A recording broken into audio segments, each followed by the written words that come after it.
जय श्री कृष्णा दोस्तों, welcome back to my channel Krishna's master kitchen. आज शाम को जब मैं फ्री बैठी थी तो मेरी बेटी मेरे पास आई और कहने लगी कि मम्मा आप बचपन में क्या क्या खाते थे, जरा मुझे भी बताओ। और जब मैंने उसे बताना शुरू किया तो उसने कहा चलो मम्मा आज आप अपने बचपन की रेसिपी कोई हमें बनाकर खिलाओ। मैंने भी कहा ओके चलो आज वही बनाते हैं। तो यहाँ मैं आप लोगों के साथ दो रेसिपी शेयर करूंगी जो कि बच्चों के लिए बहुत ही ज्यादा टेस्टी और हेल्दी है। और सर्दियों में तो आप इन्हें बनाकर रख सकते हैं और जब भी बच्चों को छोटी मोटी भूख लगे तो आप इन्हें खिला सकते हैं। और हाँ, ये बड़ों के लिए भी बहुत ही ज्यादा फायदेमंद है। तो सबसे पहले यहाँ हम एक कोई भी बड़ा बर्तन लेंगे और उसमें लेंगे गुड़ जो कि वजन में करीब 200 ग्राम है। और उसमें पानी मिलाकर आपको जब तक कि गुड़ मेल्ट ना हो जाए तब तक इसे पकाना है। अब सर्दियां आ गई है तो गुड़ की रेसिपी तो आपको घर घर में मिलेगी, तो मैंने भी सोचा क्यों ना आप लोगों के साथ ऐसी ही हेल्दी रेसिपी शेयर की जाए। तो जब गुड़ पानी में अच्छे से मेल्ट हो जाए तो आपको इसे ठंडा होने के लिए रख देना है। अब चलिए अब हम एक रेसिपी बनाकर तैयार कर लेते हैं। तो यहाँ मैंने सबसे पहले मुरमुरे लिए हैं जिसे कि कई लोग लाई भी कहते हैं और हो सकता है सभी के यहाँ इसे अलग अलग नामों से जाना जाता है। आपके यहाँ किस नाम से इसे बुलाते हैं मुझे कमेंट करके जरूर बताएं। हमने यहाँ पर मुरमुरे 4 कप लिए हैं जो कि वजन में करीब 100 ग्राम है। और अब हम गैस ऑन करेंगे और उस पर रखेंगे कढ़ाई और इसमें लेंगे 1 चम्मच शुद्ध देसी घी। फिर इसमें हम गुड़ लेंगे। यहाँ गुड़ का वजन करीब 300 ग्राम है। जो गुड़ वाला पानी हमने बनाकर रखा था वो तो अलग ठंडा हो ही रहा है, उसके अलावा हम एक रेसिपी यहाँ बना रहे हैं। उसे बनाने के लिए सबसे पहले हमने कढ़ाई में 1 चम्मच घी लिया है और उसके बाद इसमें गुड़ डाला है जो गुड़ करीब 300 ग्राम है। और अब हमें गुड़ को लगातार चलाते रहना है जब तक कि यह अच्छे से मेल्ट ना हो जाए। इस बात का ध्यान रखें कि जब भी आप कढ़ाई में गुड़ को डालें तो गुड़ को लगातार चलाते रहें, नहीं तो ये नीचे से जलने लगेगा और इसमें स्मेल आने लगेगी। तो यहाँ पर आपको गुड़ को लगातार चलाते रहना है, इस बात का जरूर ध्यान रखें। और हाँ, यहाँ गुड़ को एक बार मेल्ट होने के बाद आपको इसे ज्यादा नहीं पकाना है। जब गुड़ अच्छे से मेल्ट हो जाएगा तो इसमें हम मिलाएंगे 1 चम्मच सौंफ का पाउडर।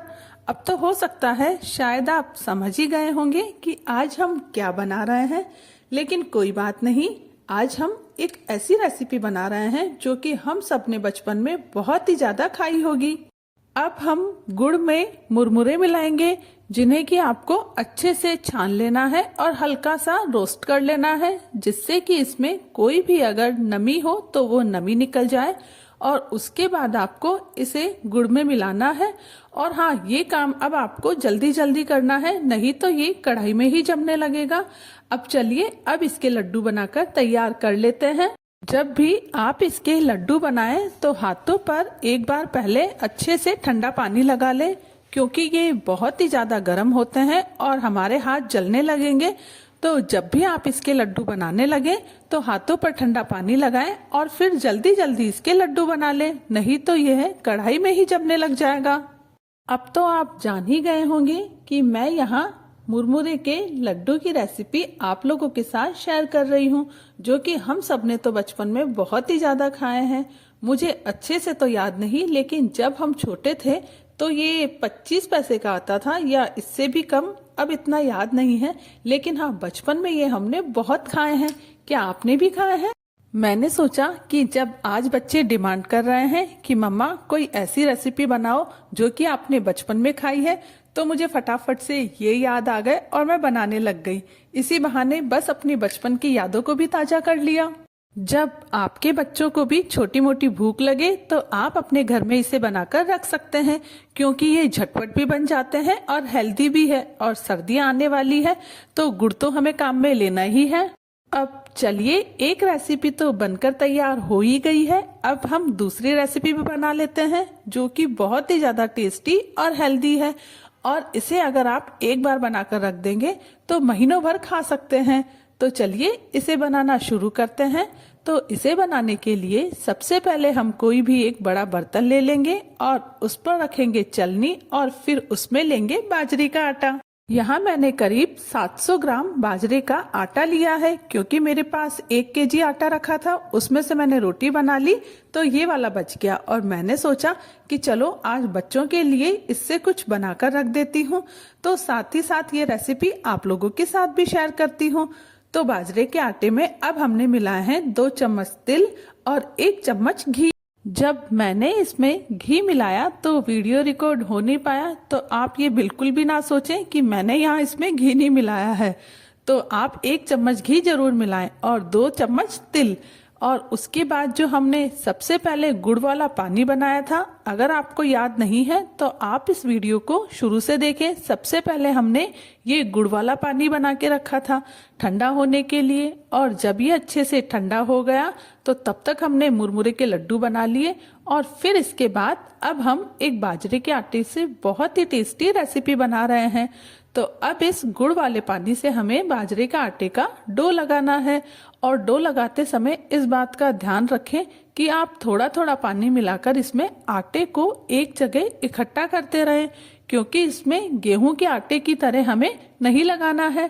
बाजरे का आटा बहुत जल्दी क्रेक होने लगता है, तो आप इसमें थोड़ा थोड़ा गुड़ वाला पानी मिलाकर इसको धीरे धीरे एक जगह इकट्ठा करते रहें।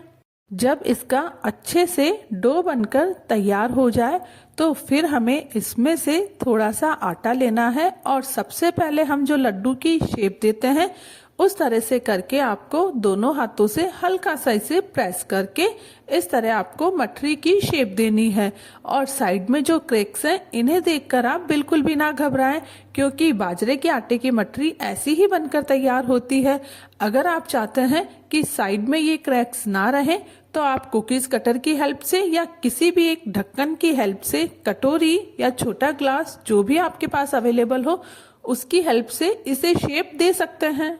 यह तो ऐसे ही खाने में बहुत टेस्टी लगती है, तो आप शेप पर ध्यान बिल्कुल ना दें, क्योंकि इसकी मठरी इसी तरह बनकर तैयार होती है। और बाजरे का आटा तो है ही फायदेमंद, आपको तो पता है इसमें पोटेशियम और मैग्नीशियम दोनों होते हैं, और सर्दियों में तो ये बहुत ही ज्यादा गुणकारी है।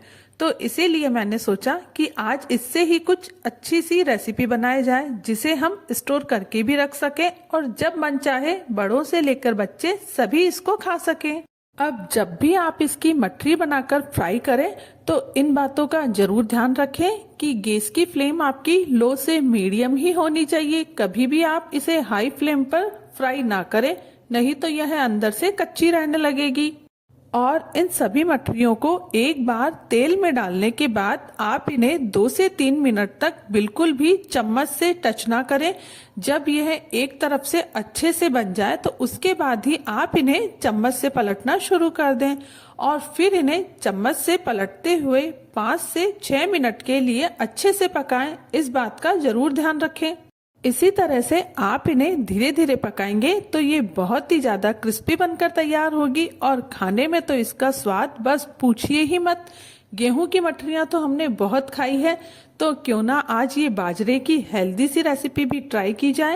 आप इन मठरियों को चाय के साथ या बच्चों के साथ टिफिन में स्नैक्स के लिए भी भेज सकते हैं, या जब भी आपके घर में छोटों से लेकर बड़ों को छोटी मोटी भूख लगे तो आप इन मठरियों को दे सकते हैं, क्योंकि ये हेल्दी तो है ही और साथ ही साथ खाने में बहुत ही ज्यादा टेस्टी है। और सबसे ज्यादा खास बात यह है कि हम इसे बनाकर स्टोर करके रख सकते हैं। आप यहाँ देख सकते हैं कि कितनी अच्छी हमारी मठरियां बनकर तैयार हो गई है, और इन्हें बनाने में ज्यादा समय भी नहीं लगा है। और सर्दियों में तो बाजरे के आटे के साथ अगर गुड़ खाया जाए तो आपको तो पता ही है कि कितना ज्यादा फायदेमंद है। तो चलिए, अब मेरे यहाँ शाम का टाइम हो चुका है और हम शाम को चाय पीते हैं, तो मैंने चाय बना ली है और अब मैं अपने हस्बैंड के लिए चाय के साथ ये मठरी भी लेके जा रही हूँ। देखती हूँ, इनके लिए तो ये सरप्राइज ही है, क्योंकि इनको लगा था सिर्फ चाय आ रही है। जब इन्होंने चाय के साथ देखा कि यहाँ तो कुछ और भी स्नैक्स लाया जा रहा है, तो फिर ये बहुत ही खुश हो गए। अब चलिए, अब यही टेस्ट करके बताएंगे कि ये टेस्ट में मठरी कैसी बनी है। और यकीन मानिए दोस्तों, जब इन्होंने चाय के साथ इस मठरी को टेस्ट किया तो इन्हें बहुत ही ज्यादा पसंद आई और सच में यह टेस्ट में बहुत ही अच्छी बनी थी। जब आप खुद बनाएंगे तो आपको पता लगेगा कि कितनी ज्यादा टेस्टी है। अब चलिए जो मुरमुरे के लड्डू हमने बनाए थे वो भी बच्चों को टेस्ट करवाते हैं कि कैसे बने हैं। यहाँ ये दोनों मस्ती कर रहे थे और जब मैंने इसको बताया कि लो चलो आज मैंने अपने बचपन वाली रेसिपी बनाई है और आप इसे टेस्ट करके बताओ कि कैसी बनी है, और जब इन्होंने लड्डू खाए तो सच बता रही हूँ बहुत ही ज्यादा इनको टेस्ट में पसंद आए और मुझे लगा कि क्यों ना अब बच्चों के लिए यही बनाकर रख दिए जाए। तो आप भी अपने घर में ये दोनों रेसिपी जरूर ट्राई करें और हाँ, वीडियो को लाइक करना बिल्कुल ना भूलें और अगर आप इस चैनल पर नए हैं तो चैनल को सब्सक्राइब जरूर करें और बेल आइकन को प्रेस जरूर करें। Thank you.